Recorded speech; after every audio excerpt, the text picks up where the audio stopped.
মহান রব্বুল আলামিনের দরবারে শুকরিয়া আদায় করছি, যিনি আমাদেরকে ফজরের নামাজ আদায়ের সুযোগ দিয়েছেন এবং কোরআন শুনবার মতো আমাদের সময় দান করেছেন। এই জন্য আল্লাহর দরবারে শুকরিয়া আদায় করছি, আলহামদুলিল্লাহ।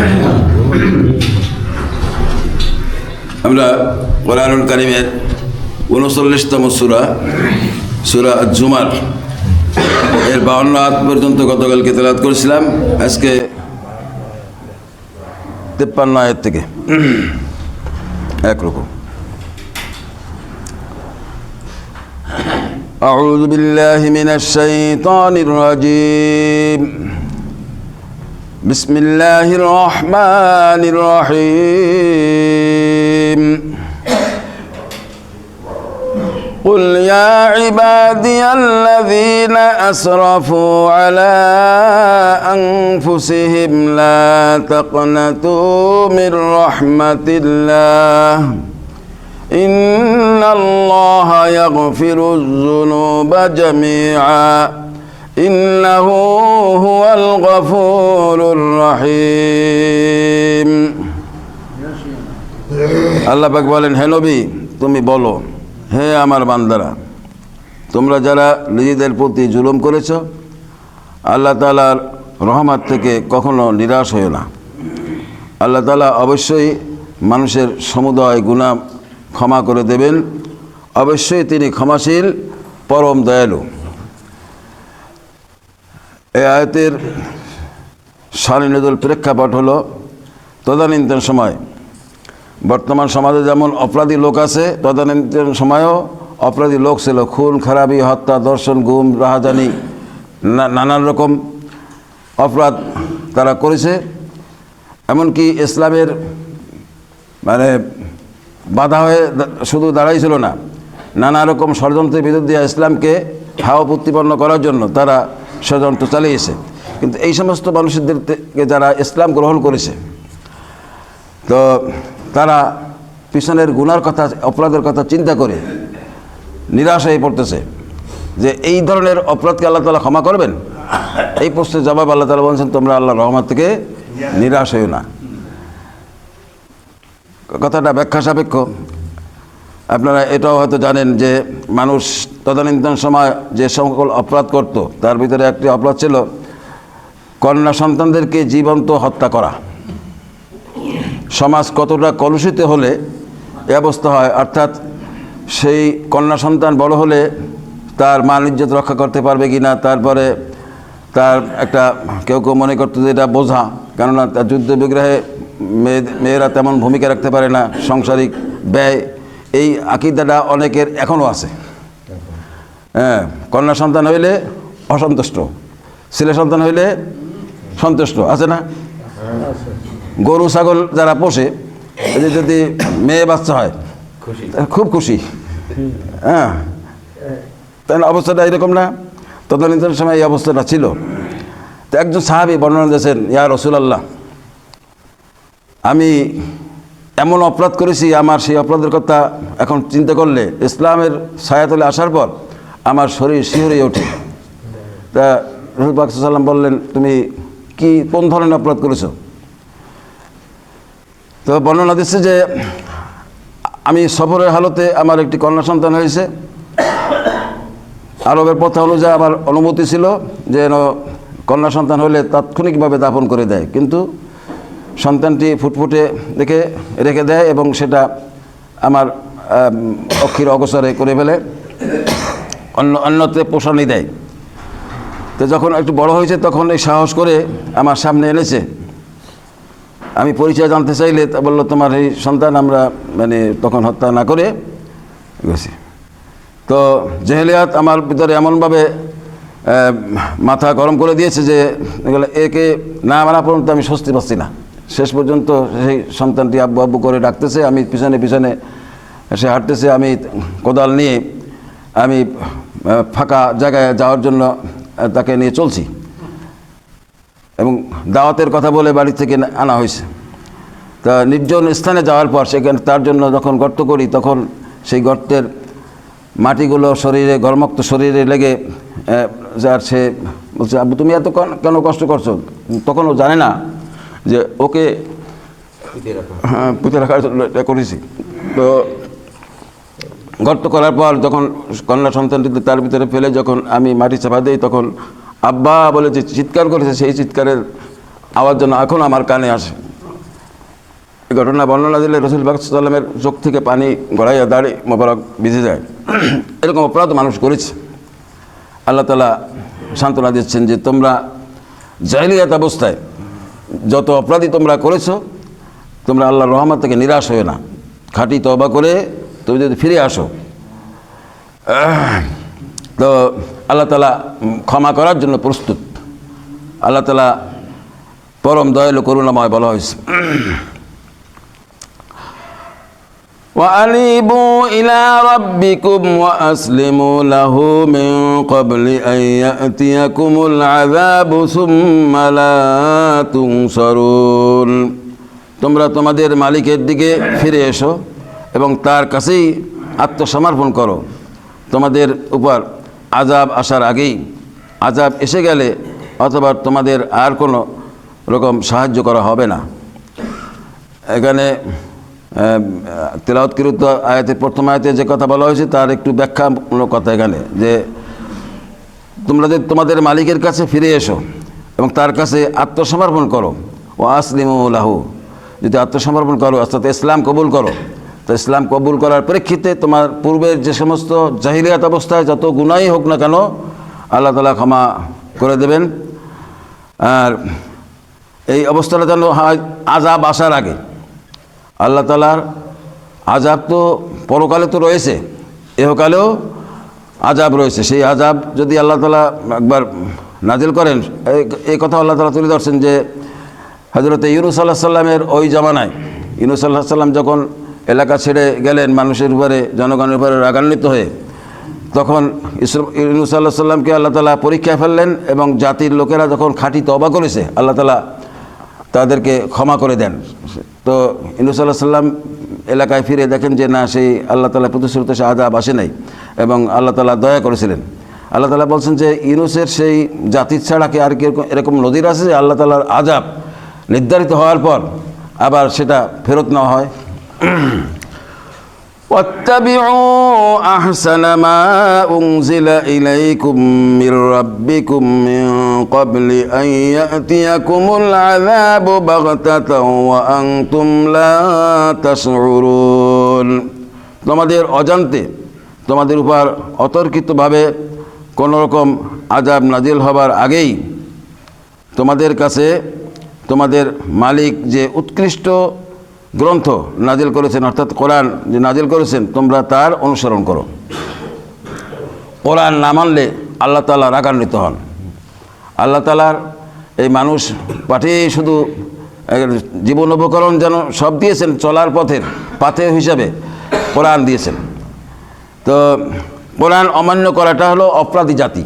যেই জাতি কোরআন অমান্য করে, কোরআনের ধার ধারে না, এই জাতি হলো অপরাধী জাতি। আল্লাহ তাআলা এদের উপরে কখনো সন্তুষ্ট হন না।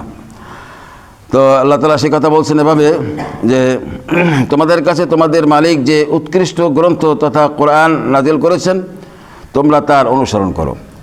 আন তাকুলা নাফসুন ইয়া হাসরাতা আলা মা ফাররাতু ফি জামবিল্লাহি ওয়া ইন কুনতু লামিনাস সাখিরিন। এমন যেন না হয় যে কেউ বলবে, হায় আফসোস, আল্লাহ তাআলার প্রতি আমার কর্তব্য পালনে আমি দারুণ শৈথিল্য প্রদর্শন করেছি, আমি ছিলাম ঠাট্টা বিদ্রুপকারীদেরই একজন। ইসলাম অমান্যকারীদের একটা গ্রুপ আছে, এরা সবসময় ঠাট্টা বিদ্রুপ করে। ইসলাম যারা পালন করে এদেরকে নানা রকম এদেরকে উত্তপ্ত করতে চেষ্টা করে। তো সেইটা যেন এমন যেন না হয়, আল্লাহ তাআলা আগেই সতর্ক করেছেন, সাবধান করেছেন। আও তাকুল লাউ আন্নাল্লাহা হাদানি লাকুনতু মিনাল মুত্তাকিন। কিংবা কেউ যেন না বলে, যদি আল্লাহ তাআলা আমাকে হেদায়েত দান করতেন তাহলে আমি অবশ্যই পরহেজগারদের দলে শামিল হয়ে যেতাম। এরকম কথা আপনারা হয়তো শুনে থাকবেন যে আল্লাহ যদি ইচ্ছে করতেন তাই আমি নামাজ পড়তাম, আমি রোজা রাখতাম, আমি সৎপথে চলতাম, আল্লাহ তাআলা ইচ্ছে করেন নাই তাই হয় নাই, আল্লাহ তাআলা ইচ্ছে ছাড়া তো কিছুই হয় না, এরকম ফতোয়াও কেউ কেউ দেয়। আল্লাহ সাবধান করেছেন যে এমন যেন না হয়। أو تقول حين ترى العذاب لو أن لي كرة فأكون من المحسنين। অথবা সে যখন জাহান্নামের আযাব সামনে দেখবে তখন বলবে, আহা, যদি আমায় আবার দুনিয়ায় পাঠিয়ে দেওয়া হতো তাহলে আমি নেক বান্দাদের দলে শামিল হয়ে যেতাম। নেক বান্দা যারা অপকর্ম করে না, যারা দুর্নীতি করে না, মানুষের সেবা করে, মানুষের কল্যাণে, সমাজের কল্যাণে কাজ করে, কিন্তু তারা চাঁদাবাজি মস্তানি এর করে না, চুরি ডাকাতি ছিনতাই হত্যা ধর্ষণ রাহাজানি যারা করে না, এরকম একটা শ্রেণীর লোক সমাজে আছে না? আছে। তো যারা এই অপরাধের সাথে জড়িত তারা সবসময় তাদের হেয় প্রতিপন্ন করতে চেষ্টা করে। তো আল্লাহ তাআলা সাবধান করেছেন যে জাহান্নামের আযাব সামনে যখন দেখে বলবে, হ্যাঁ, যদি আমরা আবার দুনিয়ায় আমাদের যদি পাঠিয়ে দেওয়া হতো তাহলে আমি নেক বান্দাদের দলে শামিল হয়ে যেতাম। সমাজে যারা নেককার লোক তাদের দলে শামিল হয়ে যেতাম। তাদের দল তো করতাম না, তাদের দলকে সব সময় পিছিয়ে রাখার চেষ্টা করতাম। কিন্তু এখন যদি আবার ফেরত পাঠানো হতো তাইলে ওই দল করতাম যেই দলের লোকজন ভালো। বালা قد جاءتك آياتي فكذبت بها واستكبرت وكنت من الكافرين। আল্লাহ তাআলা বলবেন, হ্যাঁ, অবশ্যই আমার আয়াতসমূহ তোমার কাছে এসে পৌঁছিয়েছিল, কিন্তু তুমি সেগুলোকে মিথ্যা বলেছিলে, তুমি অহংকার করেছিলে, তুমি ছিলে অস্বীকারীদেরই একজন। আল্লাহ তাআলার পক্ষ থেকে তারা নানা রকম যখন কথা বলবে যে আমরা ভুল করেছি, আমরা অন্যায় করেছি, আবার যদি পাঠানো হতো আবার ঠিকই আসতাম, আল্লাহ তাআলা বলছেন যে সেই সুযোগ তো তোমার দেওয়া হয়েছিল, সেই সুযোগ দেওয়া হয়েছিল, তোমাকে একটা জীবন দান করেছিলাম, যে সুস্থ মস্তিষ্ক সম্পন্ন তুমি ছিলে, কিন্তু তুমি সব ভালো লাগতো কিন্তু ইসলাম ভালো লাগতো না, সব ভালো লাগতো, কোরআনের কথা শুনলে তোমার গা জ্বলতো। তা আজকে তো আর সেই সুযোগ নাই, তোমার ফেরত যাওয়ার আর কোনো সুযোগ নেই। 60 ওয়ায়াউমাল কিয়ামাতি তারাল্লাযীনা কাযাবু আলাল্লাহি ওয়ুজুহুহুম মুসওয়াদ্দাহ আলাইসা ফি জাহান্নামা মাসওয়াল লিল মুতাকাব্বিরিন। কিয়ামতের দিন তুমি দেখবে যারা আল্লাহ তাআলার উপর মিথ্যা আরোপ করে তাদের মুখমণ্ডল সব কদাকার বিশ্রী হয়ে গেছে।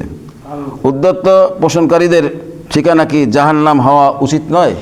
আল্লাহ প্রশ্ন রাখছেন। যারা অহংকারী, মাসওয়াল্লিল মুতাকাব্বিরিন, মুতাকাব্বিরিন হলো অহংকার। ওই যে মাঝে মধ্যে একটি আয়াত মাঝে মধ্যে পড়ি, প্রায় এশার নামাজে পড়া হয়, ইন্নাল্লাযীনা কাযযাবু বিআয়াতিনা ওয়াস্তাকবারু আনহা। নিশ্চয়ই যারা আমার আয়াতকে মিথ্যা মনে করছে, অস্বীকার করেছে, অমান্য করেছে, ওয়াস্তাকবারু আনহা, এবং এর উপরে অহংকার প্রদর্শন করছে। অহংকারী, এরকম অহংকারী নেতা সমাজে আছে না? হ্যাঁ, আল্লাহর আয়াতকে অমান্য করে তারা মনে করে যে আমরা স্বয়ংসম্পূর্ণ, আমরাই তো সব কিছু, আমরাই তো সমাজ নিয়ন্ত্রণ করি। তো এই ধরনের অহংকার প্রদর্শন করে। তো আল্লাহ তাআলা বলছেন, লা তুফাত্তাহু লাহুম আবওয়াবুস সামা, তাদের জন্য আসমানের দরজা খোলা হবে না।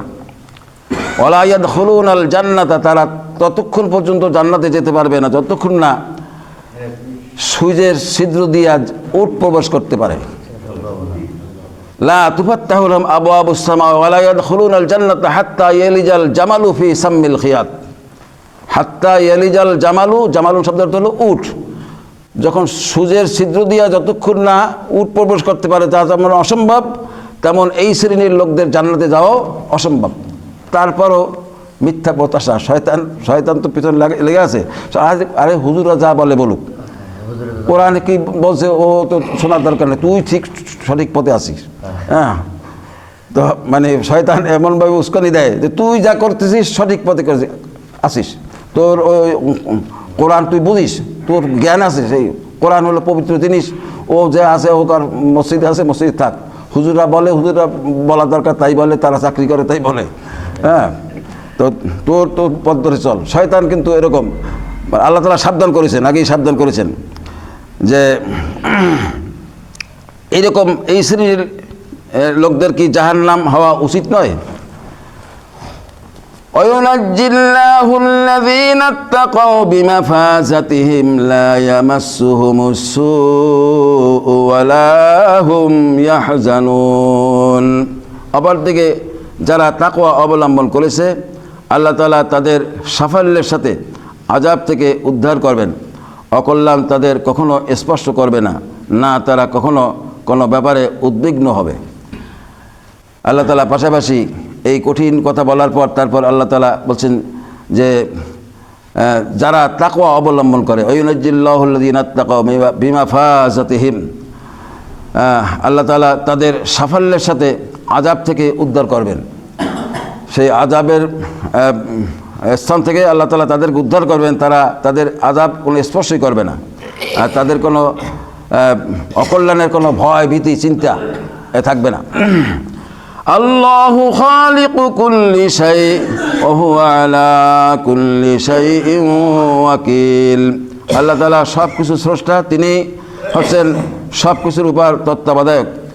লাহু মাকালিদুস সামাওয়াতি ওয়াল আরদি ওয়াল্লাযীনা কাফারু বিআয়াতিল্লাহি উলাইকা হুমুল খাসিরুন। 63 আয়াত, এটা হলো এর উপর শেষ আয়াত। আল্লাহ বলছেন আসমানসমূহ জমিনের যাবতীয় চাবিকাঠি তো তার কাছেই। যারা আল্লাহ তাআলার আয়াতসমূহ অস্বীকার করে তারাই হচ্ছে এমন লোক যারা ক্ষতিগ্রস্ত। এখানে ওই একই কথা আল্লাহ তাআলা কিন্তু বারবার সাবধান করেছেন, আল্লাহর আয়াতসমূহ অস্বীকার করার কোনো সুযোগ নাই। অস্বীকার করা, অমান্য করা, অবজ্ঞা করা, অবহেলা করা, পাশ কাটিয়ে চলা, এটা হলো শয়তানের কাজ। আর এই গ্রহণ করা, যতটা সম্ভব গ্রহণ করা। আজ থেকে ধরেন 40-45 বছর আগে 1975 সালে আমি প্রথম খতম তারাবি পড়াই। সেই সময় হাফেজ হয়েছি, তখন সেই সময় তো কোরআন বুঝতাম না। দ্রুত পড়তে পারলে প্রশংসা পাওয়া যেত, দ্রুত পড়তে পারলেই। তো যখন আস্তে আস্তে যখন বুঝতে শিখেছি, তখন দেখছি যে শুধু হাফেজ হওয়া যথেষ্ট নয়, কোরআন শুধু পড়াই যথেষ্ট নয়, কোরআন বোঝা এটা হলো কর্তব্য। আল্লাহ তাআলা তাই বলছেন আল্লাযীনা আতাইনাহুমুল কিতাবা ইয়াতলুনাহু হাক্কা তিলাওয়াতিহি। আল্লাহ যাদেরকে কোরআন নাজিল করেছেন, কিতাব নাজিল করেছেন, ইয়াতলুনাহু হাক্কা তিলাওয়াতিহি, হক আদায় করে তেলাওয়াত করে। হক আদায় বলতে কোরআন বুঝা, কোরআন বুঝবার চেষ্টা করা। কোরআন আপনি যদি বুঝতে চান তা কোরআন আল্লাহ তাআলা বলছেন যে আমি কোরআনকে সহজ করেছি। কেউ আছে কি এই কোরআনের থেকে শিক্ষা নেবে? এরকম আল্লাহ তাআলা বারবার বলছেন, সূরা কমারের ভিতরে একাধিকবার বলছেন। তো কোরআনকে আমরা কঠিন মনে করব না, মানে কঠিন মনে করা শয়তানের কাজ। শয়তান বলে যে কোরআন তো পবিত্র জিনিস, আল্লাহর বাণী, ওটা ঠিক আছে, কিন্তু পবিত্র জিনিস তুমিও বুঝবে না, তুমি কি বুঝবে শেষে পর্যন্ত তুমি জাহান্নামে যাবে কোরআনের সাথে বিয়াদী হয়ে গেলে। হ্যাঁ, এরকম শয়তান ভুল বুঝায়, কিন্তু আসলে কিন্তু তা নয়। কোরআন আপনি তাফসির করার যোগ্যতা রাখেন না, কিন্তু তাফসির যারা করেছে, যাদের যোগ্যতা আছে, তারা তাফসির লিখে রাখছে। আপনি তাই তাফসির পড়তে পারেন, পড়ে আপনার পথ কোনটা সেইটা আপনি খুঁজে নিতে পারেন কোরআন থেকে। তো আল্লাহ তাআলা বলছেন যে আসমানসমূহ জমিনে যাবতীয় চাবিকাঠি আল্লাহর কাছেই রয়েছে। যারা আল্লাহ তাআলার আয়াতসমূহ অস্বীকার করে তারাই হচ্ছে এমন লোক যারা ক্ষতিগ্রস্ত। আল্লাহ তাআলা আমাদের এই ক্ষতির থেকে রক্ষা করে যেন কোরআনের পথ ধরে চলার তৌফিক দান করেন, আমিন। আল্লাহুম্মা সাল্লি আলা মুহাম্মাদিন ওয়া আলা আলি মুহাম্মাদিন কামা সাল্লাইতা আলা ইব্রাহিম ওয়া আলা আলি ইব্রাহিম ইন্নাকা হামিদুম মাজিদ।